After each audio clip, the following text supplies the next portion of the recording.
Ok. Bom, boa tarde, gente. Agora a gente vai discutir o texto da Karen Hellickson, A Finnish Field of Value, Online Fan Gift Culture.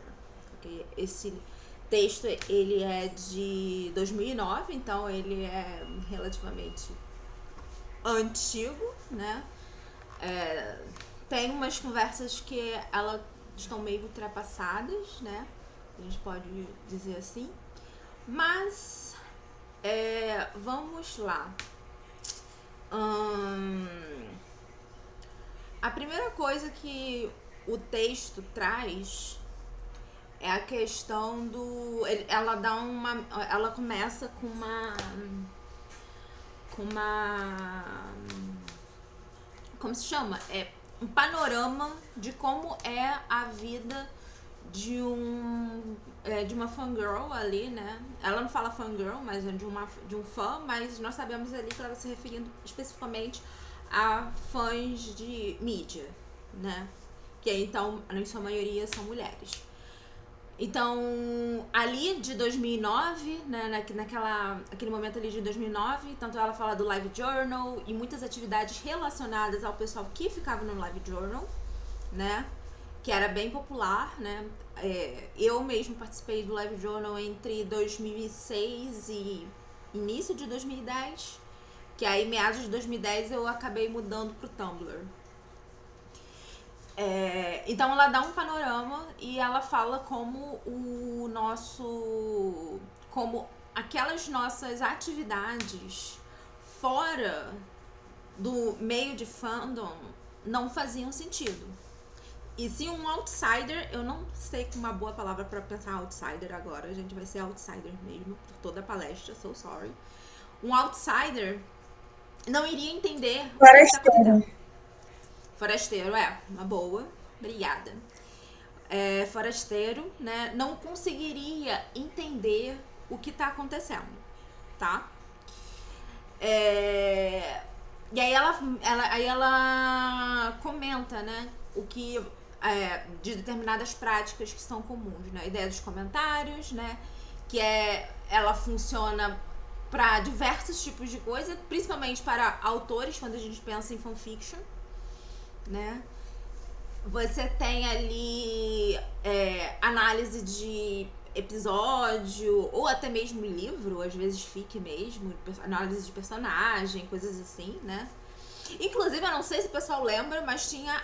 Não era bem. Era meio que análise de chip, que era o manifesto. Que era chip manifesto. A Kaela deve lembrar. A cara, já sei que ela lembra. Então, era muito comum pra você defender seu chip. Hoje em dia já não tem mais essas palhaçadas, essas pataquadas. Mas na nossa época a gente tinha muito isso. Aí tinha chip manifesto de tudo que é jeito. Assim, era incrível. Tinha, inclusive, eu acho que tinha uma comunidade do Live Journal que era só focada em chip manifestos, né? E aí tinha uma lista de todos os fandoms que tinha, era uma maluquice, mas era engraçadíssimo. Infelizmente, eu acho que esse foi um dos que foram perdidos naquela questão de massa, né? De aniquilação em massa que teve ali do Bolt True. Enfim. Aí tava falando ali da questão ela comenta a questão do metatexto, né? O jargão que os fãs têm, né? E aquelas regras que são dadas como não ditas, que não é necessariamente regra, mas ela é as etiquetas do fandom, né? Que a gente fala. No outro texto, não sei se foi o texto passado ou retrasado, que a gente tinha comentado sobre como as etiquetas do fandom, hoje em dia, elas não estão sendo tão repassadas como eram alguns anos atrás, uma década atrás, um pouco mais, né? E é engraçado que esse texto, eu tinha comentado, né, que esse texto ele é um pouco defasado em algumas ideias. E eu acho que a parte mais defasada do texto aqui que pega é a questão de o nós contra eles, que são as pessoas que são os fãs contra os não fãs ou normies, como antigamente alguns falavam, né? Uma boa galera falava, principalmente o pessoal mais antigo ali de Star Trek e tal. Tinha muito essa visão que como o outro fosse o inimigo. E hoje em dia a gente não tem mais isso. E isso tá muito ligado pelo fato de que a gente tem a figura do fã agora centralizado na questão do marketing de tudo. Né? Então, quando você tem essa, você move o fã não aquele lugar do alienado, do esquisito, para aquele que se torna o centro de tudo, de todas as suas divulgações, o que é produzido, né, da empresa para a pessoa que consome, a percepção dos fãs de pessoas de fora, digamos assim, meio que pelo menos reduz esse ver o outro que não é dentro do fandom como inimigo. Eu acho que reduz bastante esse peso que antes, sei lá, uns 10, 15 anos atrás tinha muito. Tanto é esse texto de 2009 que eles estão falando nisso. Porque era algo muito comum, assim, era extremamente comum isso. Tá? E aí ela fala dali da questão de que a troca na comunidade era o ciclo do dar, receber e retribuir, né? Que aí é a teoria da dádiva, né? De Michel Masson, eu acho. É Michel o nome dele, Michel Masson, eu acho. Enfim, né? Aí, querida, quer falar a próxima parte? Eu? A gente falou que ia dividir. Eu falei a primeira, você começa. Agora é a sua Tá. vez. Boa tarde, gente. Aí aqui ela cita a parte da comunidade de fãs, né? Que exige essa troca de presentes. Espera aí que eu vou espelhar, gente, porque a tia aqui é bem cega. Deixa eu ver aqui, Natália.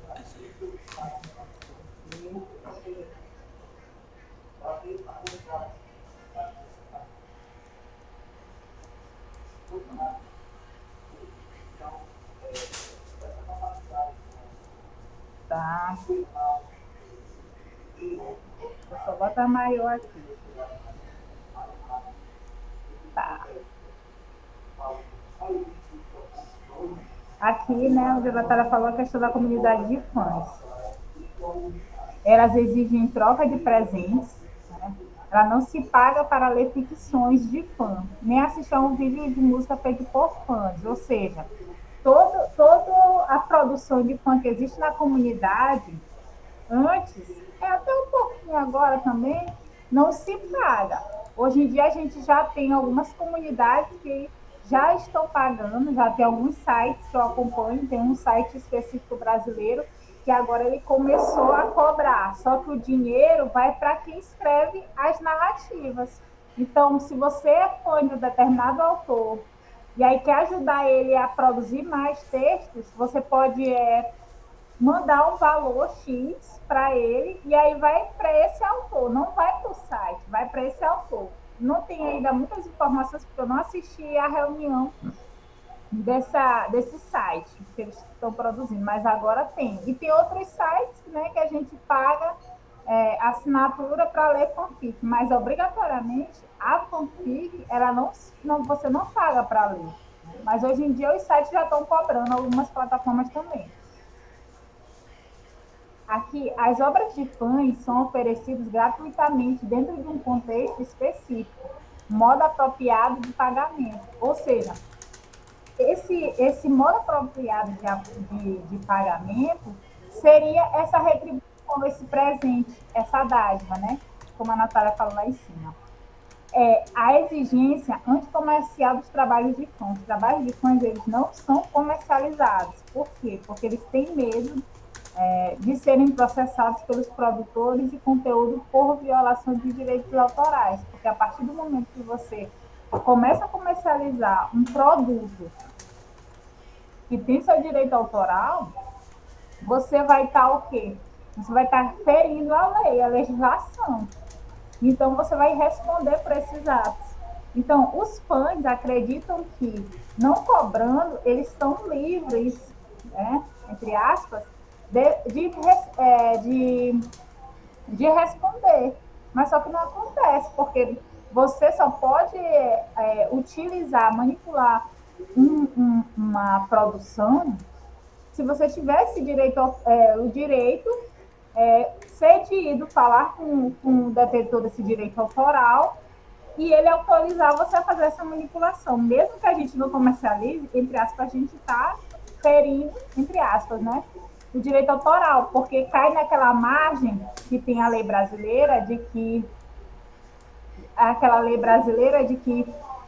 as ideias não são cobertas por essa lei de direito autoral, porque se vocês pegarem assim, eu vou escrever uma história sobre uma órfã, que ela se casa e fica rica, ou então ela herda algum dinheiro. Tem várias histórias sobre essa mesma temática. Então, a lei de direito autoral, ela não protege as ideias, ela protege o texto em si, né? A imagem, uma ilustração, ela protege esse bem. Por exemplo, se eu tenho um livro Diário de um Vampiro, vai proteger o que está escrito no livro, e não a ideia em si do Diário de um Vampiro. Eu posso pegar essa ideia do Diário de um Vampiro e transformar em outra obra. Eu não vou estar ferindo direito autoral. Eu só vou ferir se eu utilizar o nome dos personagens, a localidade. Aí você vai ferir. Mas não deu para entender, né? O entendimento geral, que ela fala aqui, por não haver a troca monetária, como eu já expliquei, não há motivos para os detentores dos direitos autorais processarem. Mas como eu já fiz essa explicação toda, se você, a partir do momento que você está escrevendo, né, você, entre aspas, está ferindo esse direito autoral, mas na lei brasileira a gente tem essa proteção, né, porque vai ser um trabalho derivado, que eles chamam na lei brasileira. É um trabalho que é derivado de outro, mas ele se origina de um trabalho, porque ele não existe na obra original, vamos dizer assim, entre aspas. Ele não existe nessa primeira obra, porque ele é derivado dela. Então, ele é um trabalho derivativo. A gente até leu um texto sobre isso. E aqui, a noção da dádiva. Ele é fundamental para a economia dos pães em sua forma atual. É considerada a criação de um modelo alternativo que as mulheres lucram. Ou seja, aqui a autora ela aponta que as mulheres também poderiam lucrar com esse trabalho, porque muitas vezes elas fazem essa questão da dádiva, de dar, de presentear, né? E hoje em dia a gente já vê que tem muitos sites em que os autores eles lucram com essa prática. E mesmo sem ser os sites, antes dos sites cobrarem, já existiam dentro das comunidades pessoas que lucravam com essa prática, que ofereciam seus serviços para fazer fanart, para fazer capas, e cobravam um valor simbólico. Eu já vi muitas pessoas, até para fazer leitura sensível, também tem gente na comunidade que faz e cobrava, né, o seu trabalho. E aqui ela fala também que a economia de presentes não comercial é a autoproteção com as grandes corporações, ou seja, eles utilizam esse mecanismo da economia de presentes para se proteger de ser processado, de responder um processo.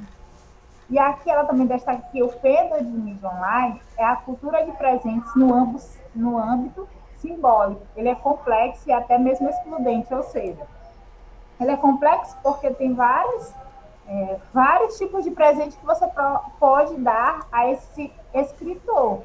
E ele é excludente porque nem todo mundo recebe esses presentes, nem todo mundo tem essa honra de receber esses presentes. E a pessoa que recebe, o autor que recebe, ele gosta, ele expõe para os outros leitores que ele recebeu, agradecendo, escrevendo agradecendo.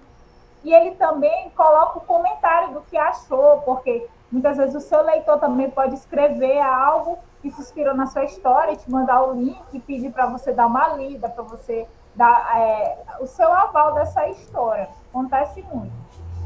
E aqui tem no primeiro ponto dele, que é dar, receber e retribuir, né?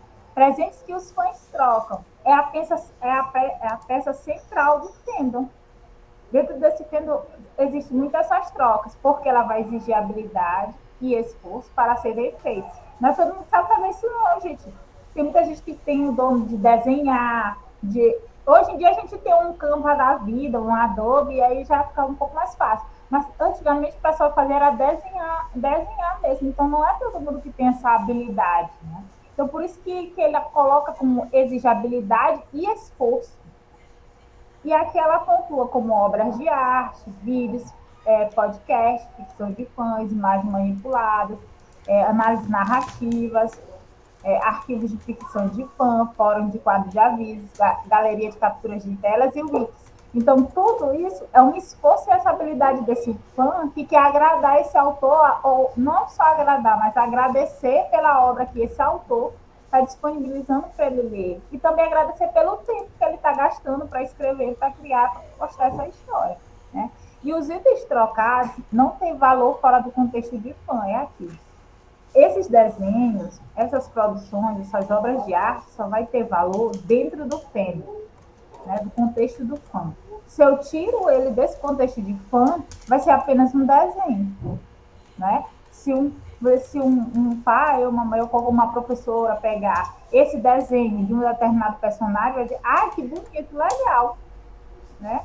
Pronto, é fora desse contexto, mas dentro do contexto de fandom, ele vai ter esse contexto. Pode ser, isso aqui é o personagem tal que apareceu no episódio tal, usando roupa tal. Então tem um contexto dentro do fandom que, se você tirando ele e colocando ele no mundo real, entre aspas, ele vai perder esse contexto. E aqui, a mudança do fandom para a internet é que permite uma troca de itens hiperreais capazes de serem replicados infinitamente. Essa parte eu achei muito interessante do texto, porque se antes a gente tinha aqueles desenhos que eram enviados e você não tinha muito como replicar, hoje na internet não é só eu, a autora, que tenho acesso, né? Os outros leitores também podem ter e também podem replicar e enviar para outras pessoas. Então, aquele desenho vai se multiplicar rapidamente na web, ou aquela manipulação de imagem vai se multiplicar rapidamente na web. Então, todos vão poder ter acesso.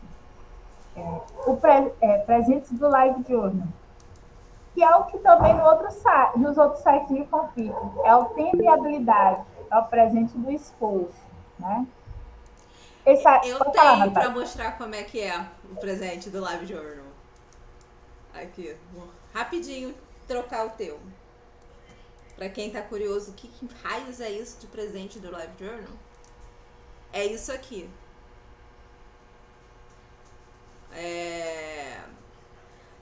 Eu não lembro se antes eles meio que dançavam. Eu não sei se hoje em dia eles ainda dançam. Eles se moviam. Mas você recebia isso. Isso aqui era um valor tipo assim. Então eles não estão em mais. Você recebia e às vezes quando você abria ele se movimentava. Né? E aí eram pessoas que compravam. Do MSN, né? Que no MSN, quando a gente clicava em algum eles explodiam, né?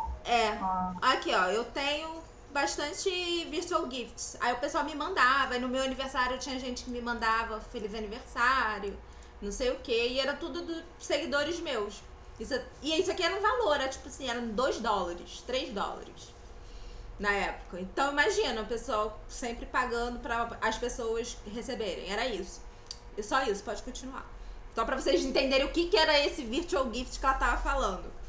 Aí as pessoas que tinham mais desses virtual gifts, quer dizer que muitas pessoas gostavam delas. E tipo, tinha gente que tinha 200, 300, era enorme, assim. Agora deixa eu tirar o meu. Pode ir, Kaia.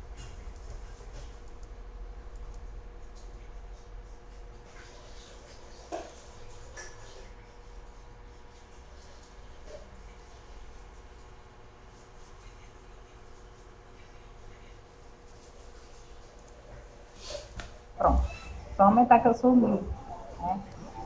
Pois é, aí como a Natália mostrou, essa questão, né, dos objetos físicos, no caso que ela cita objetos físicos, mas também, no caso, seriam os virtuais, e o dinheiro. Sabe aqueles sites que a gente segue, algumas pessoas, eu sigo uma arqueóloga, que ela estava se organizando para ir para o Egito, então ela estava vendendo camisas, cursos, e aí a gente entrava no site dela e comprava. Então, esse dinheiro ia ajudar ela a chegar fazer essa expedição que ela queria. Então é a mesma coisa que acontecia. Eles tinham esses objetos físicos que a gente poderia comprar ou então enviar, e também com a questão do dinheiro, porque para o leitor de fã, né, o dinheiro não seria tão importante. Né? Que eu acredito que para a comunidade o dinheiro não é nem tão importante, a questão do reconhecimento é muito mais importante do que o dinheiro.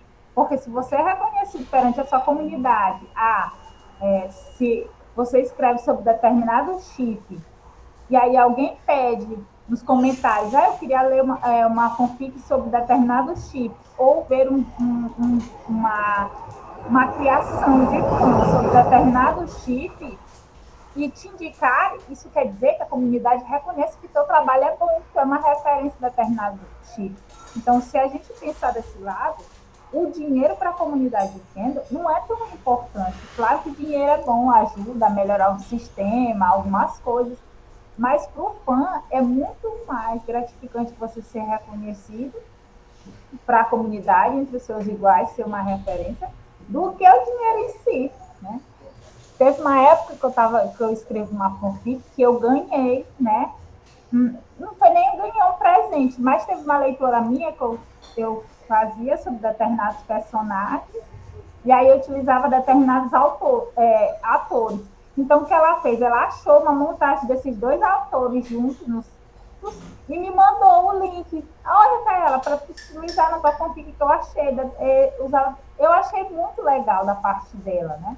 E aí eu agradeci e usei para colocar na minha história, que é o que até a autora fala no artigo, que quando o autor ganha esses determinados presentes, essas montagens, ele utiliza ou como a foto dele, né, do identificador, ou até mesmo como capa da história. Então, eu achei muito interessante. Quando eu li essa parte, eu me lembrei muito disso, né? Quer falar essa parte, Natália? Eu continuo. Eu posso falar. Aí mais pra baixo. Tá desligado. Eu vi agora. Eu posso falar, mais pra baixo você troca. Tá. Aí, a questão a Kaela falou, né, sobre essa questão dos presentes, deu o exemplo do Live Journal, que foi usado pela própria Helixson. E a ideia, mas o que seriam esses presentes barra dádiva, né? Porque fala dádiva porque foi traduzido assim, se você for procurar essa teoria, só pensando na questão, porque é de um antropólogo, eu tenho quase certeza que é um antropólogo, mas posso estar falando besteira. Se não for antropólogo, é um sociólogo. Mas ele fala da cultura da cultura da dádiva e não é de presente, né? Isso foi traduzido no inglês, porque quem fez foi um francês, aí traduziram para o inglês como gift economy, né? E por português, imagino que eles traduziram do próprio francês como dádiva. É por isso que eu tô falando aqui para vocês conseguirem se encontrar teoricamente, tá? E aí a questão é, essas dádivas, esses presentes dão um sentido à economia do fã, no sentido de que isso é a base da estrutura social do fandom, né? E aí quando a gente tá falando de fandom, a gente tá falando do fandom online, né? Ou até mesmo quando a gente tá falando do fandom lá antes de pré-internet, você tinha também tudo isso, né?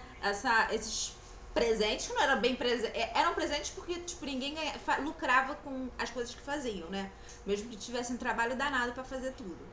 Então, desde lá, são essas formas, né? Eles são tá nesse contexto de a base, a estrutura social é a partir disso tudo, né? E aí ela fala de que todos esses itens que são produzidos, né, de fanfiction até meta, né, que são aqueles textos de análise, tá? De análise de temas do episódio, filme, livro, seja lá o que você estiver querendo discutir, ela vai ser incorporada, cada um desses itens, elas são incorporadas no fandom. E a partir do momento que elas se incorporam no fandom, elas se tornam parte de algo maior, que é a estrutura social. Então essa troca de um e o outro se torna uma troca simbólica. Eu te dou uma fic e você me dá em troca kudos e comentário, né? Isso daí a gente tá falando muito de 2009, que era muito mais comum comentários. Hoje em dia a gente já tá vendo ali uma mudança de paradigma em relação a comportamento de fãs e fandom com os objetos, né, de fandom, né? Enfim, isso a gente sempre tá aqui discutindo, né? Que tá diminuindo, etc, etc. A forma como as pessoas interagem. Enfim. E aí a gente tem ali o... Quando você tem ali... Você tem como... Os itens, eles vão ter um valor simbólico que não é o monetário, né? Ele é só um elemento de... Meio que de... Não exatamente de equivalência, né?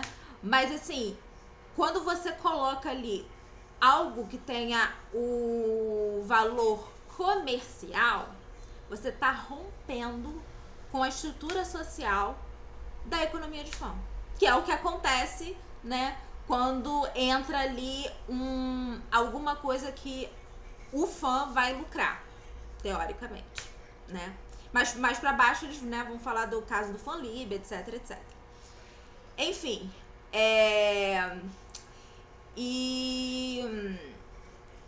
então, quando você tá nisso de que tentam colocar o comercial dentro do nosso do fandom, né? Isso muitas vezes é rejeitado. Naquela época mesmo, em 2009, era muito mais rejeitado do que hoje em dia. Hoje em dia é algo que está sendo discutido, né? Certas coisas estão sendo mais aceitas agora do que era em 2009, né? Por exemplo, hoje em dia, vou dar um exemplo do fandom de Modal Zushi. Tem uma menina no Modal Zushi que ela aceita comissão pra escrever. Mas tipo assim, ela não bota nada disso lá, ela só diz que alguém pediu pra ela escrever tal coisa e eles fazem tudo por fora do AO3. Ela só posta lá. A conta dela não dá pra você ver se você não tem a conta do AO3, né? E ela faz várias comissões e ela escreve bem pra caramba, né? Então é por isso que eu acho que ela deve tirar um bom dinheiro também. E assim, isso, se ela fizesse isso, acho que uns 10 anos atrás, 15 anos atrás, ela ia ser engolida viva. Hoje em dia o pessoal tá mais relax em relação a essa parte, sabe? Enfim. Carla, você gostaria de acrescentar mais alguma coisa? Só para falar mesmo aquela questão que eu estava falando, né? Que hoje em dia tem esse site que eu achei até interessante, porque todo o dinheiro que a gente paga nos aplicativos, né, vai para o aplicativo. Esse não, esse daí, pelo que eles estão falando, a proposta, que ainda está em testagem, o dinheiro que você pagar vai para o autor. Né? Se eu gosto de determinada autora, eu posso contribuir para ela.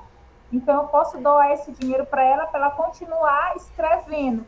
Não é que você vai pagar a escrita dela, mas para você auxiliar ela em determinada na produção, entendeu? Eu achei interessante, só que não deu para mim assistir a reunião, para mim dar uma olhada para saber como é que ia funcionar. Porque eu estava na reunião daqui, aí não deu, era no mesmo horário. Mas eu estou acompanhando tudo isso porque eu achei interessante, porque já é algo que a gente já estava discutindo aqui, que eu acho que até tu falou, que se algum dia, né, fosse postar, seria dessa forma. Né? E eu achei interessante porque é uma evolução, porque você paga o site, paga uma assinatura anual, não sabe nem para onde vai esse dinheiro, para que é feito esse dinheiro e tudo. Né? E esse não, vai direto para o autor, porque para ajudar ele, né, na produção. Que é interessante, porque pelo menos a pessoa se motiva, né, compra um teclado melhor, um computador melhor, uma coisa melhor, né, porque a gente, né, faz um curso para fazer uma edição, que hoje em dia a gente já tem esses cursos para investir no trabalho dele, né? Eu achei bem interessante mesmo. E é bom até você se inteirar que você pode trazer depois pra gente fazer um debate ano que vem, um debate de reunião quinzenal. Você pode trazer e é uma questão. Isso é uma excelente Sim. discussão pra gente ter. Foi, e eu já comecei a seguir ele porque ele é brasileiro. Então, ele fez um ano, Natália. Eu achei interessante porque dentro dele ele tem um tipo um Twitter. Então, os próprios autores e leitores podem interagir entre si. Ele tem um site social dentro dele e você pode fazer propaganda dentro dele, e fora que ele cria desafios, você ganhar selos. Eu achei muito interessante ele mesmo, e ele é para fanfic e para obras originais. Achei sensacional. Eu achei muito interessante ele, né?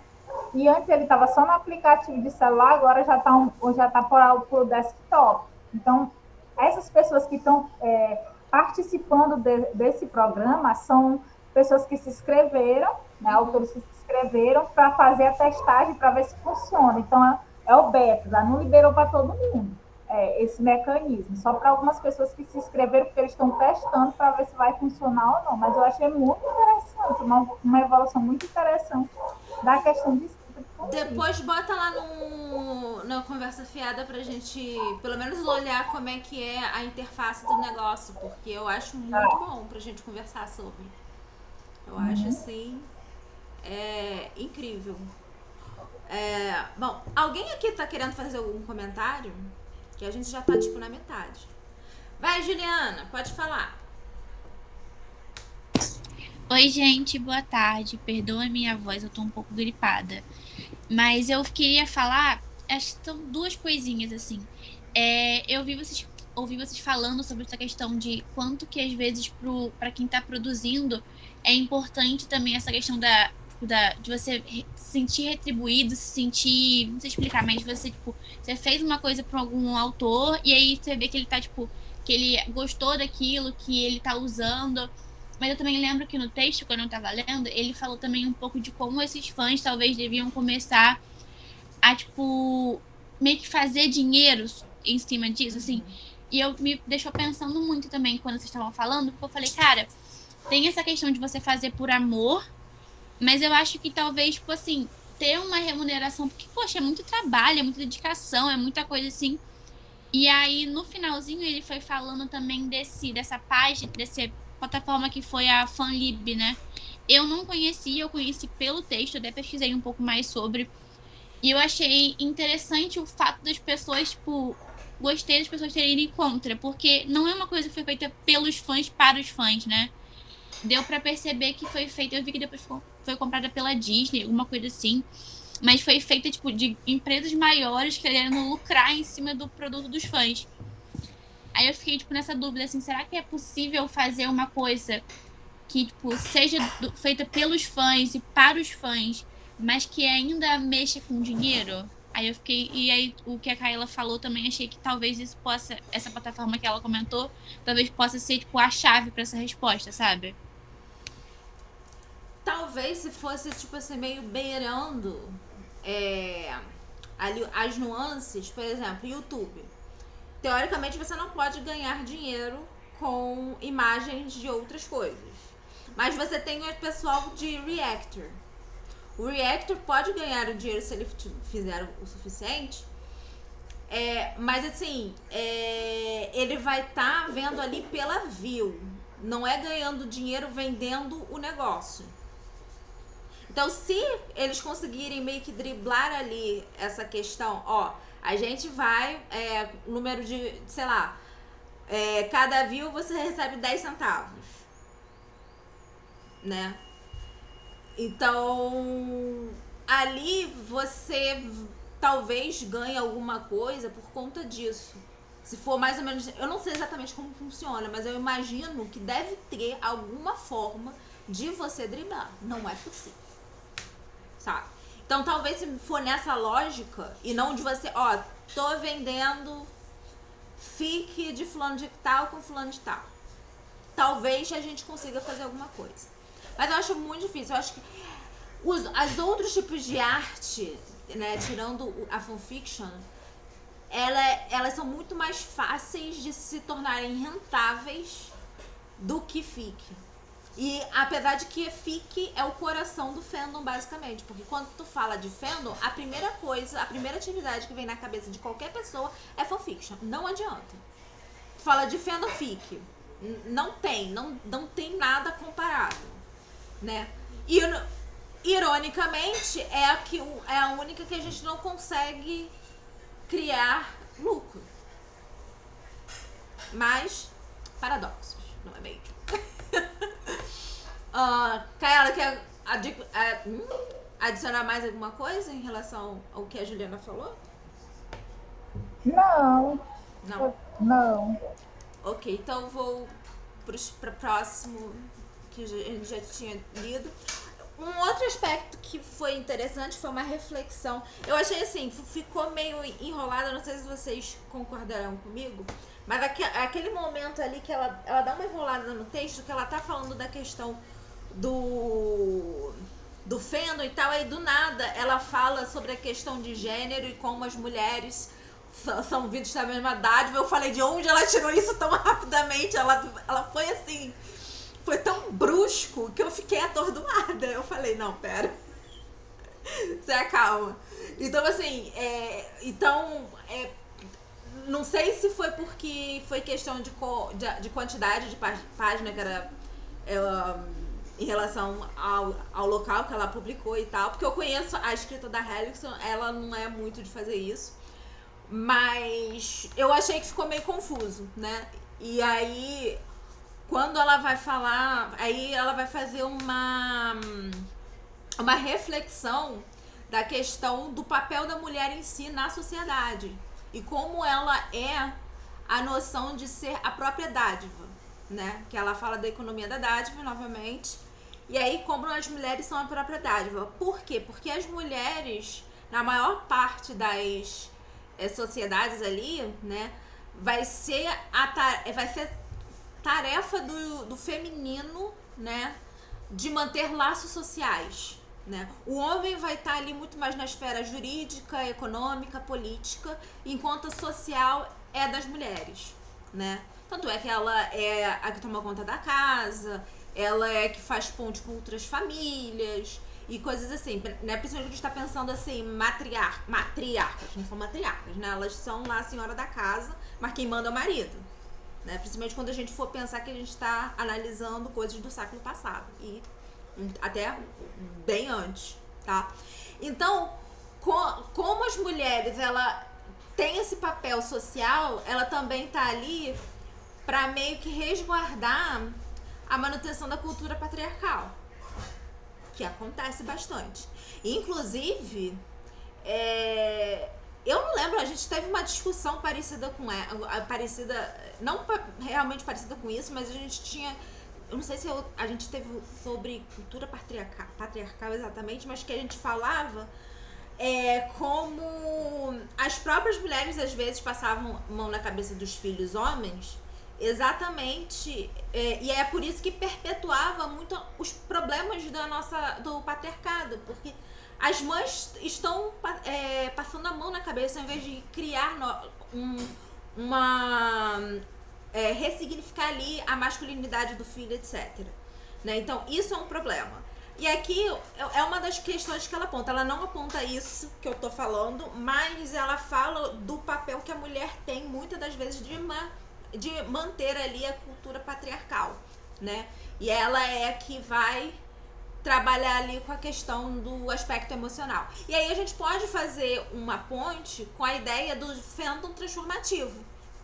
Porque o fandom transformativo é aquele que faz algo novo, e esse novo muitas vezes é uma resposta emotiva algo que você assistiu, leu, produziu em você, né? E é por isso aí, ó, mais uma razão que tá ali falando por que a mulher tá tão ligada, né? É algo muito de gênero, este formato de fandom, né? Muito do gênero feminino, e ali, né, questão queer também cai bastante. Mas é isso. Então, passando essa noção ali que a mulher é que. Quando a gente pensa ali na teoria da dádiva, que a mulher é a própria dádiva, ela é o mesmo. Porque ela faz isso de dar, de criar presente, dar presente, retribuir, vai e volta, que ela fala, que ele fala sobre. No Feno a gente vê isso no ciclo, né, de criação de objetos, especialmente fanfiction e fanart, né, que é o que acontece mais, que é você vai ter isso de criar, criar, dar e retribuir, né, que é o ciclo. Então, e isso tudo é a base do fandom. O fandom é uma estrutura social, né? Um sistema social, uma estrutura social, e essa é a base. Enfim. Kayala, gostaria de falar agora? Sim, vamos lá. Continuando, ela traz também a questão do âmbito das relações sociais, né? Que vem trazendo a economia de mercado, no qual ele vai ser removido desse fator, ou seja, tem esse mercado, só que não vai ser a economia de mercado na qual a gente conhece. Basicamente, que é de comprar e vender, não. Aqui nós vamos ter a questão de dar e receber, né?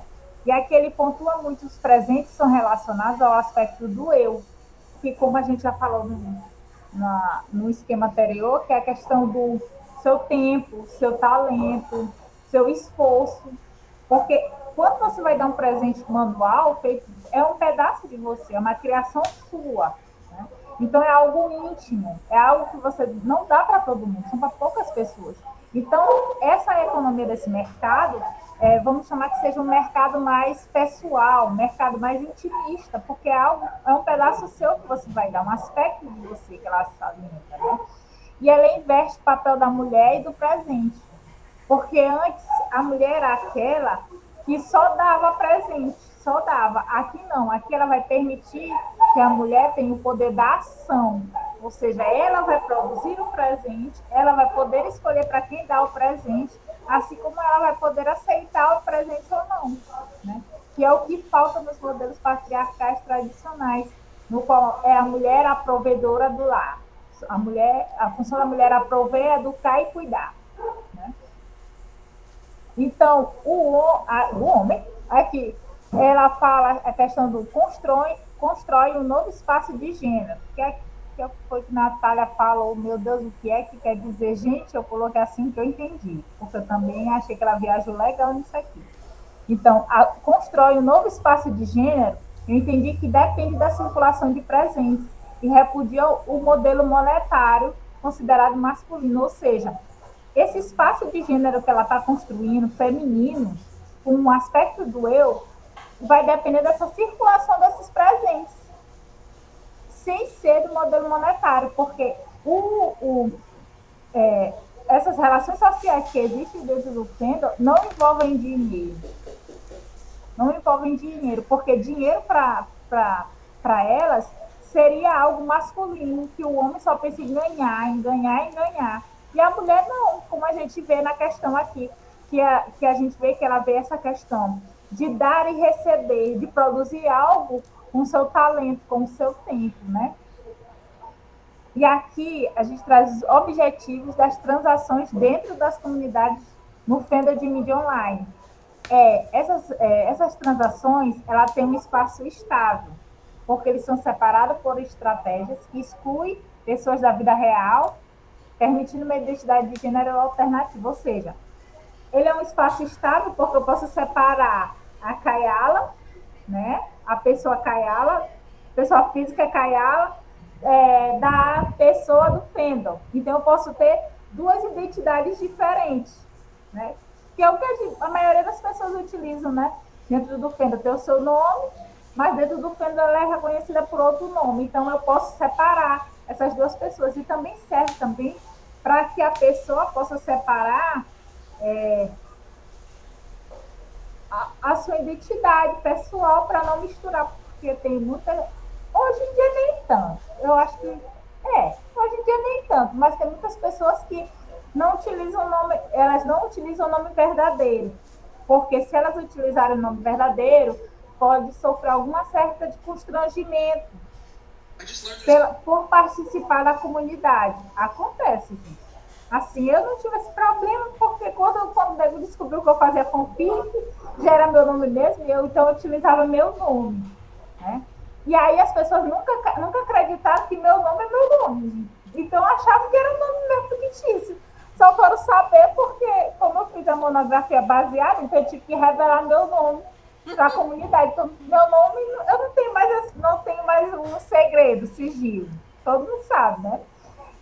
E aí todo mundo sabe. Então a gente pode utilizar esse espaço estável para construir uma identidade alternativa, diferente do nosso eu pessoal, do nosso eu da vida real, entre aspas, né?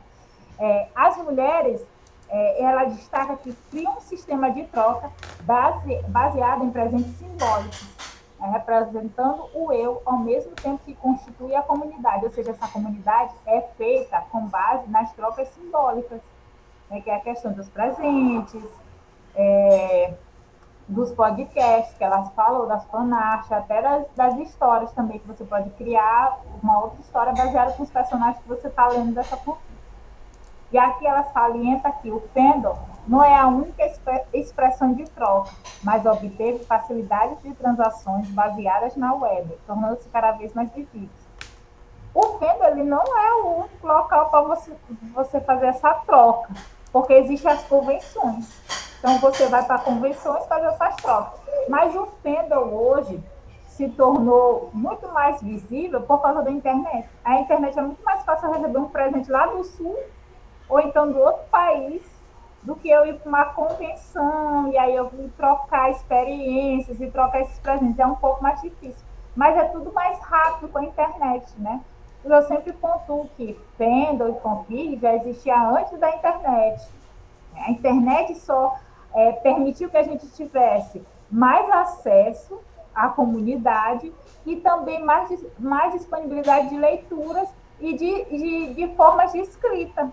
Né? Que hoje em dia a gente pode escrever uma história no mesmo dia e postar no mesmo dia.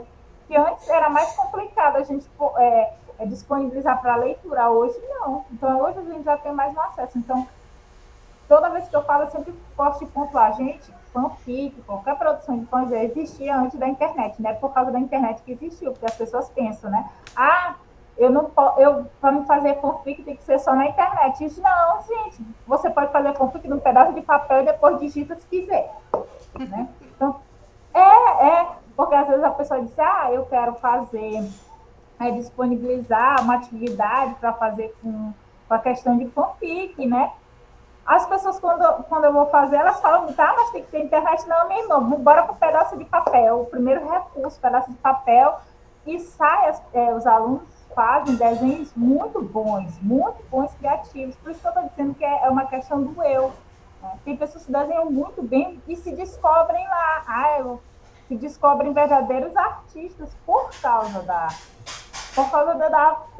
questão da participação da comunidade, que eu acho muito interessante essa parte que a comunidade permite que a gente possa descobrir nossos talentos, né? Se encontrar dentro da comunidade. Isso, aqui. Né? Aqui nós temos aqui a troca de aspectos de si mesmo, que é a preservação da própria autonomia, que solidifica o grupo, e permite a codificação das transações, atribuindo um significado à comunidade. Ou seja, essas trocas permitem com que a gente tenha essa preservação da própria autonomia e vai solidificar o grupo, porque quanto mais você faz trocas dentro desse grupo, mais esse grupo vai crescendo, porque vai permitir novas discussões, novas criações de produções. Então, esse grupo vai crescendo e vai fazendo trocas. E também as suas próprias codificações de transações, porque tem palavras que só determinados fandoms utilizam, ou só determinados chips utilizam. Que a gente já até falou no texto anterior, que teve um chip aí que a autora colocou como exemplo, que só a história de Harry Potter, desse determinado chip, fala determinados jargões, né? Então, a mesma coisa acontece, essas transações só acontecem dentro do fandom. e é atribuído o significado à comunidade, ou seja, cada comunidade vai atribuir o seu significado para essas trocas. Né? E a troca de fã, no texto, ele vai se tornar um aspecto carregado de um metatexto maior, com um objetivo coesão social do gênero feminino, ou seja, vai ser, cada texto ele vai ser carregado de um metatexto. Por pesquisar, Natália, porque isso daí não é minha área. Né? Então, todo texto que você vai escrever vai ter algo carregado de si, de outras produções que você já leu. Né? Na minha área, a gente chama de hiperlink. Você lê uma história e vai fazendo hiperlinks com outras histórias. Então, cada história que você vai ler vai vir carregado desse metatexto que vai te permitir essa interpretação, que vai fazer essa coesão social. Natália, se você quiser explicar essa parte, porque essa parte do metatexto eu entendi, mas não é assim. Não, é o metatexto, aqui pelo menos da forma com que ela fala, é aquela questão de criar uma linha, né, um ligado a outro texto. Não foge muito do que você está pensando, não, de hiperlink e tal.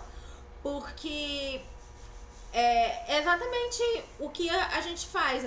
Tudo acaba sendo um texto respondendo a outro texto, tá? Tu não tem algo diferente disso, né? Que é você vai dar o metatexto, você vai ter ali a questão de você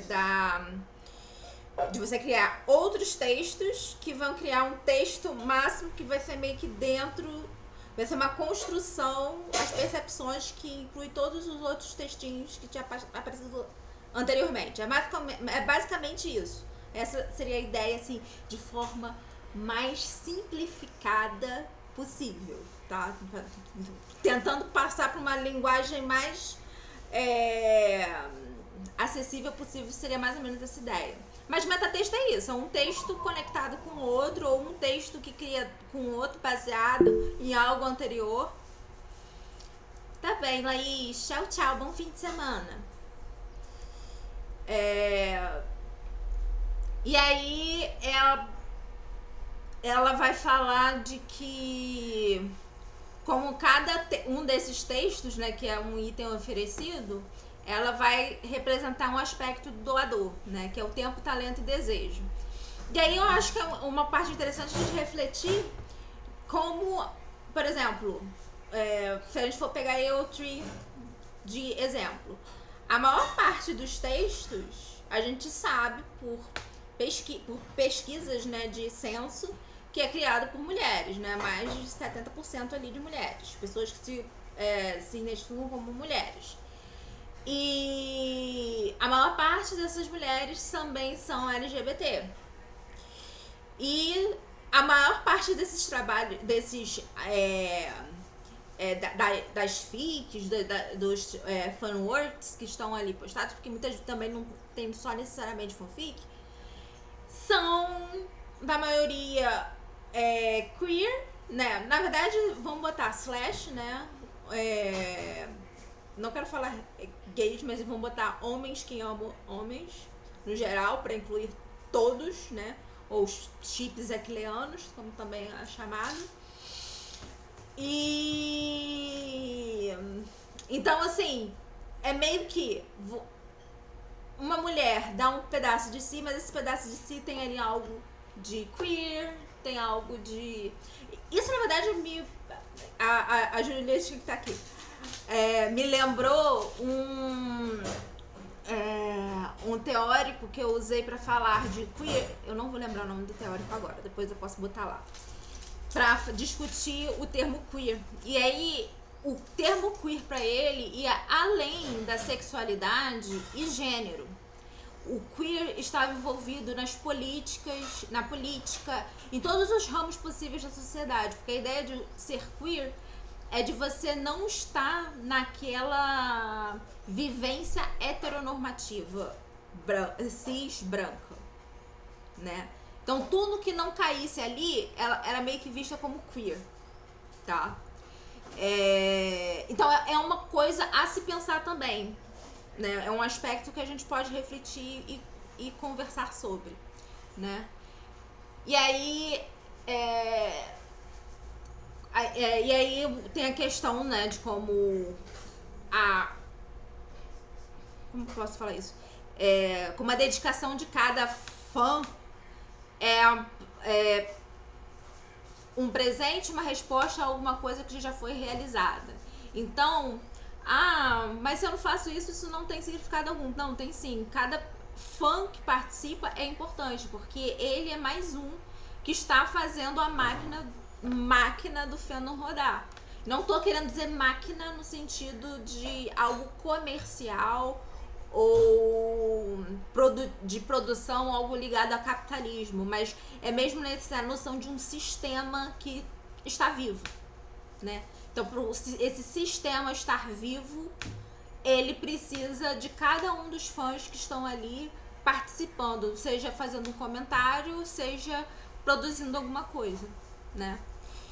E aí ela fala do caso do Fanlib, né? Que o Fanlib chega pra falar, e é aquele momento ali que as regras são violadas, né? As regras de troca do fandom, que as regras de troca do fandom, elas são simbólicas, elas não têm valor comercial. E aí foi um maior erro, né? Porque foi uma tentativa capitalista realizada por homens, como sempre, né? E ela, eu gosto muito que ela faz ela traz uma resposta de uma garota que eu lembro de ter lido esse post dela. Quando eu li, eu falei, gente, eu li esse texto. Porque tinha tanta... Gente, vocês não têm noção o que foi a onda de ódio ao Fanlib quando saiu o rolê. Foi assim... Gente, não dá pra descrever o quão o pessoal ficou puto. Foi muito grande. Era todo mundo escrevendo uma nota de repúdio, sabe? E aí foi aquilo que ela fala, que eu vou até trazer aqui. Deixa eu ver aqui. Deixa eu ver se eu pego. É no último.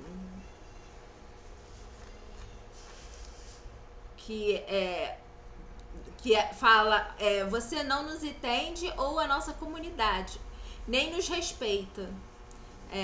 Se você quer que nós participamos no que você deseja realizar, faça algo que nós queiramos participar. Você não venha pra gente como iguais, porque e é esse seu erro principal.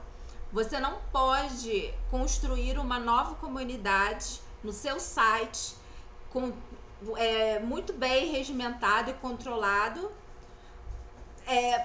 para uma comunidade, né, que já existe e que nós não vamos ser controlados por vocês. E aí teve uma que vai falar de como quem vai acabar vai ser o seguinte: eles vão acabar com dinheiro e quem vai acabar com os processos são os fãs que escreveram. Porque era isso a proposta do Fanlib. O Fanlib, ele não dava respaldo nenhum. Você vai ganhar dinheiro, vai ganhar, mas você pode tomar um processo. Que negócio é esse, né? Que você quer só explorar, é basicamente explorar. E eu lembro que na época, um dos fandoms que estava envolvido era o fandom de Vampire Diaries. E aí o pessoal do Vampire Diaries estava putíssimo. E aí teve uma menina que era muito, muito popular, as fics dela. E ela simplesmente tava postando uma fic. Eu lembro disso como hoje. Era uma eu tava acompanhando, era no Fanfictionet. Eu tava acompanhando e aí ela simplesmente retirou do site, ela não deletou. Postou no Fanlib e agora o pessoal que quisesse ler o final, que eu botava a continuação, seria quem pagasse a ela pelo Fanlib. Mas o pessoal comeu ela no esporro. Mas aí no final das contas, o Fanlib foi à falência e ela perdeu uma porção de pessoas assim que apoiavam ela, sabe? Porque era pra gente... Muitas vezes a galera, na época que saiu do Fanlib, quem tentou entrar foram dados como os traidores do fandom, assim, real. E o pessoal boicotou tudo que eles fizeram real. A menina até acabou parando de escrever porque ninguém queria ler as coisas que dela. E é isso. O pessoal realmente levou a sério o boicotar o fanlib. Então, é isso. A questão do fanlib foi isso. Eles só tentaram se aproveitar e foi por isso que eles se deram mal, porque isso não vai funcionar no fandom. O fandom você não pode trabalhar assim. Hoje em dia a sensibilidade está outra. Eles estão aprendendo a observar como o fandom funciona. Antes eles só queriam ser sanguessuga. Uma coisa que me lembra muito também é o Teen Wolf. O Teen Wolf eles fizeram ali na segunda temporada, na terceira, eu não lembro, uma competição que era pra você escrever uma fic de até, acho que era 1.500 ou 2.000 palavras. Quem ganhasse iria ter um episódio, a fic ali, num episódio de Teen Wolf. Seria um dos episódios de Teen Wolf. E aí mas aí tinha uma série de coisas que você não podia fazer. Era uma série de coisas que você não poderia fazer. Aí, uma galera fez e tal. Teen Wolf também foi muito fora da caixa na época. Ele quebrou, teve muita barreira quebrada por causa de Teen Wolf. Teen Wolf é um fandom problemático, mas muito interessante do ponto de vista de quebrar barreiras do produtor de conteúdo, produtor, né, de aqueles que têm poder com fãs, com fandom. Acho que eles foram o primeiro, assim, realmente que fez alguma diferença, sabe? Assim, pensando aqui, olhando pro meu passado. Enfim, foi isso basicamente o texto. Ele é um texto curto, né? Alguém tem alguma pergunta? Agora é o momento de vocês fazerem perguntas ou fazerem comentários. Os temas que a gente aparentou aqui, a gente trouxe aqui, vocês quiserem falar, tá? O momento de vocês é esse.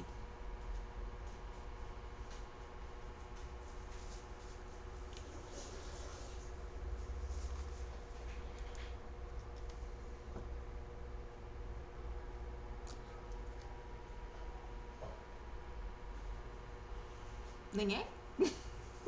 Quem cala consente. Foi tão assim. Gostaram do texto? Não gostaram do texto? Vai, Juliana! Vai, Juliana. Oi, gente, de novo. Não, nada de novo. Você tá mantendo a conversa ocorrendo, por favor. Não, então, eu queria comentar uma coisa. Eu fiquei muito chocada que você falou dessa história dessa menina, que ela botou só o final em outra plataforma e tinha que pagar. Eu fiquei tipo, meu Deus, como é que a pessoa consegue fazer isso? E não é uma pergunta, é mais, tipo assim, um comentário. Tipo assim, eu gostei muito dessa parte do texto que fala dessa questão de comunidade, como às vezes as pessoas só entendem quem estão dentro da comunidade. Eu lembro de alguns casos, tipo assim, eu vi uma fanart de uma fanfic que eu li, eu falava, tipo, meu Deus, precisa mostrar pra alguém, e a pessoa falava, tipo, o que é isso? Eu ficava, tipo, você não entende a magnitude do que é isso aqui, tipo, eu tô vendo os personagens que eu tô lendo. E aí todo mundo, tipo, ninguém entendia, sabe? Eu falava, ai, tá bom então, gente. Mas era mais pra falar dessa questão, tipo assim, de como tipo, é bom você ter uma comunidade e você ver, tipo assim, que tem pessoas que compartilham os mesmos gostos que você se sente entendida, né? E eu acho que essas plataformas grandes que tentam criar esses modelos, assim, pra meio que, não sei, não é moldurar, mas, tipo, meio que moldar os fãs dessa comunidade, não vai fazer sentido em nenhum momento. Nunca vai dar certo, assim, né? Sim. Era mais isso.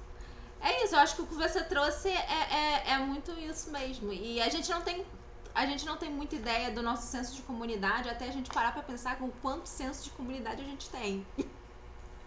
É isso. Você fala, a fenda é muito unida. Não é não. Aí você começa a ver as coisas ao seu redor e fala, não, quer saber, a gente é bem unido no final das contas, sabe? A gente é unido na nossa revolta, gente. Porque, Muito. né, a gente briga, né? Vou tirar do meu exemplo. Gente, assim, eu declarada mesmo, eu sou do fandom de Crepúsculo. Então tinha altas tretas, tinha da Team Jacob. Dentro do cinema, gente, o pessoal tava brigando. Eu tava ali, gente. Eu queria assistir, né? E aí, o que acontece? quando a Juliana fala essa questão da fanart, realmente, na comunidade, a gente teve a sorte, né?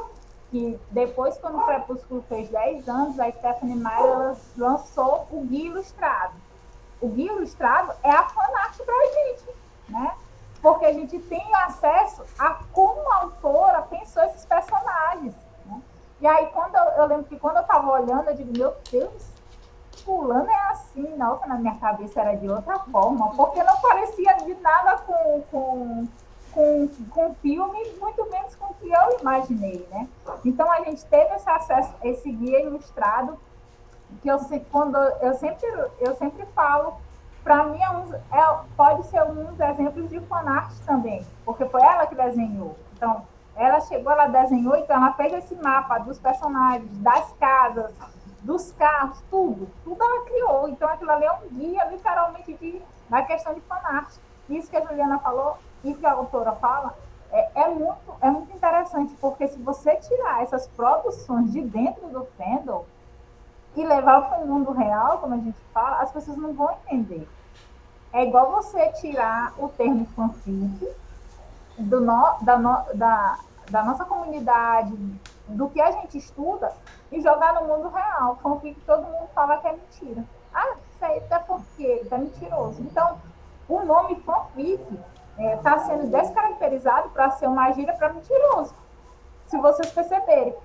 Eu já vi várias vezes o pessoal na televisão, mesmo até de programas apresentando determinadas coisas, quando vai falar algo relacionado à mentira ou uma história inventada, eles usam o termo fanfic. Né? Não é só porque fanfic é só algo pejorativo que eles estão utilizando como algo pejorativo, algo mentiroso. Não, né? Então, quando a gente começa a estudar esses textos, ter esse embasamento teórico, a gente vê que fanfic não é só algo mentiroso. Tem outra coisa por trás. Tem pessoas que estudam, que tem pessoas que estudam esse objeto de pesquisa. Não só a fanfic, mas toda a produção de fã. E tem gente que não sabe que pode ser um objeto de pesquisa, né? Porque vive tão dentro da nossa comunidade, nem a gente de dentro da comunidade, muitas vezes a gente sabe que pode ser um objeto de pesquisa. Né?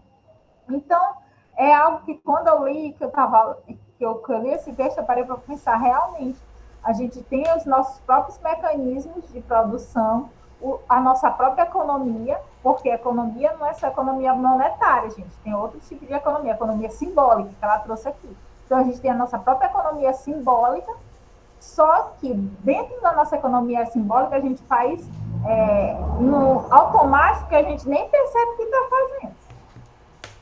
Porque a partir do momento que eu sou autora, eu faço um banner para colocar disponível para os meus leitores, ou eu faço alguma arte para colocar disponível para os meus leitores, é uma economia simbólica isso, é uma parte dessa troca simbólica. Então, esse é um texto que faz a gente refletir que o fandom vai muito além dessa questão de só postagem, tem essa troca também. E a gente também vê essa questão de que está tendo esse movimento de que o escritor, como ela apontou, que as mulheres também podem ganhar uma grana. Então, está tendo esse movimento que elas podem ganhar dinheiro com as suas produções. Já teve isso antes, se vocês repararem, já teve isso antes, não com as produções de fanfic escrita, mas com as produções que elas fazem de arte, de desenhos, de revisões, de traduções. Tem pessoas que já ganham dinheiro com isso. Eu já vi várias pessoas oferecendo seus trabalhos.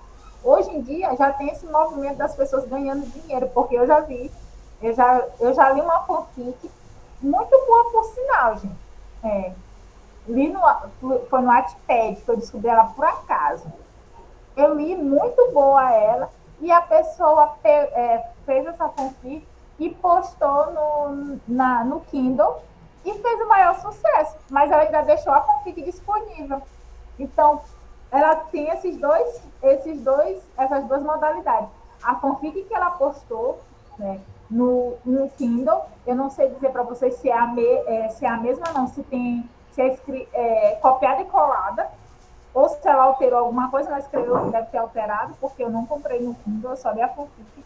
Mas eu achei muito interessante dela manter as duas fanfics. tanto do Wattpad quanto do Kindle, porque já vai diferente dessa que a Natália falou, que ela pegou a fanfic, tirou do site e botou para a pessoa comprar. Eu não acho justo, porque se você já está lendo lá no site, você poderia deixar e só mudar ao final, acrescentar outras coisas, outros capítulos, né? Para você não perder os leitores, porque muitas pessoas começam a ler lá no site, e aí se o autor coloca, também está disponível em determinada plataforma para comprar com capítulos adicionais, a galera vai e compra, porque sabe que é bom, né? Ela não vai deixar E de até comprar só vão para ter esse ajudar com gosto. Tipo, se é uma pessoa que você gosta, nem que você vai dar lá, tipo, R$5, você vai dar com gosto, porque você fala, pô, gosto da pessoa, gosto não sei o que. Eu acho que é por esse lado, não é fazer o que fizeram, né? Sim, porque também é essa questão.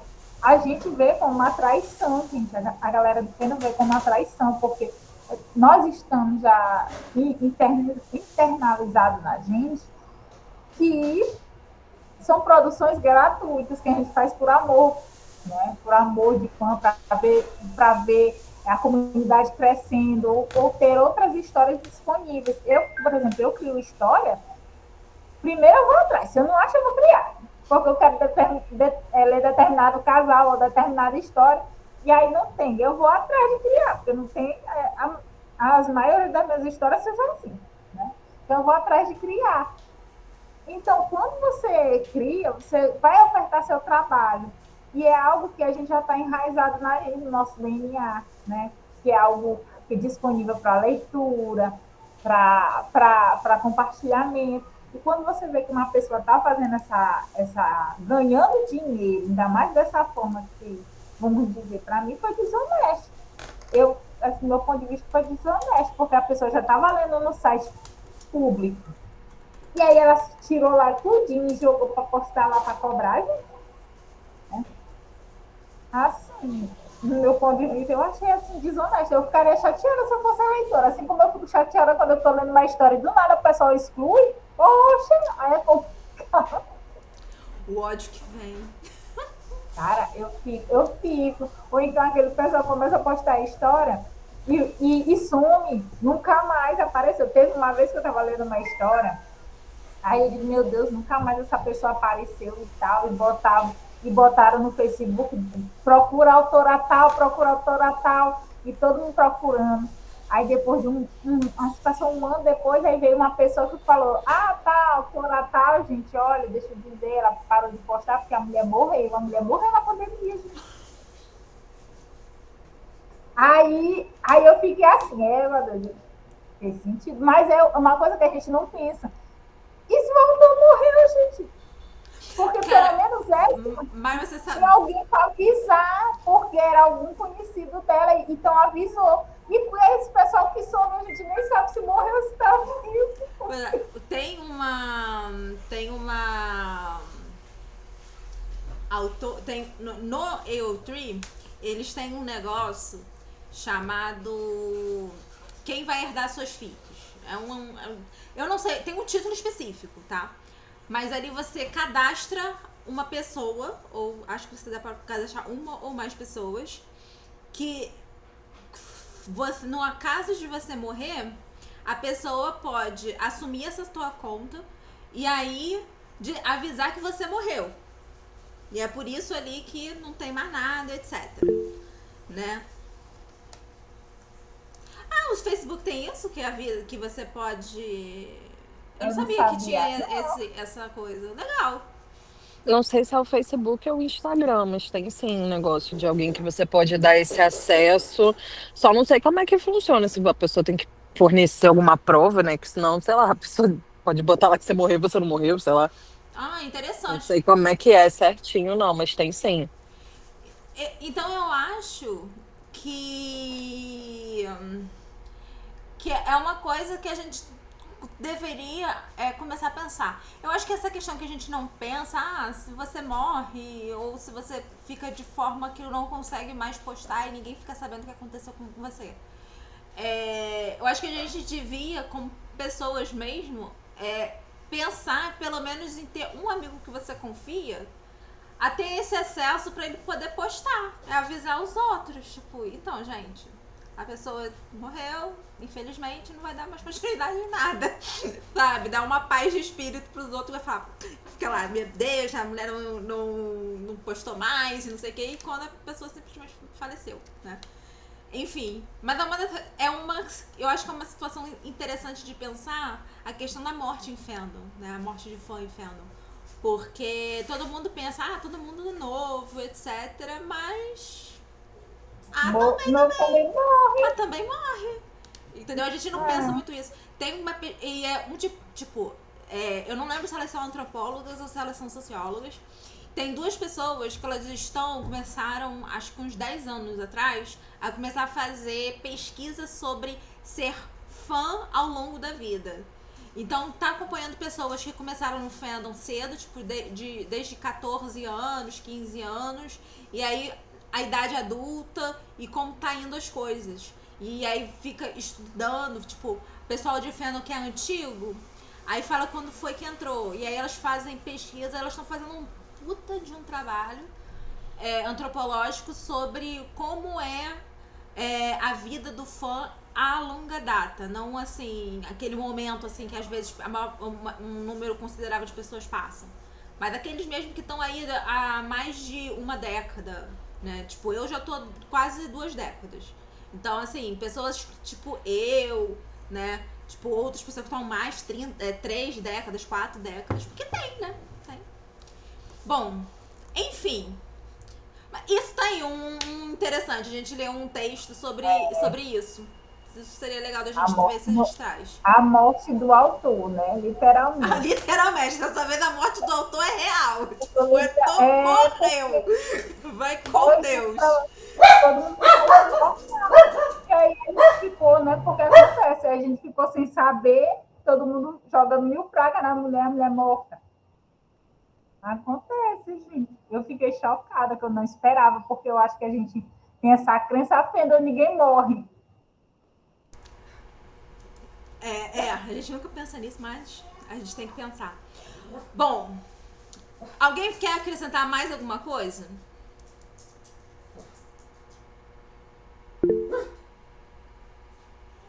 No Major Character da FI é o autor. Amor, é isso.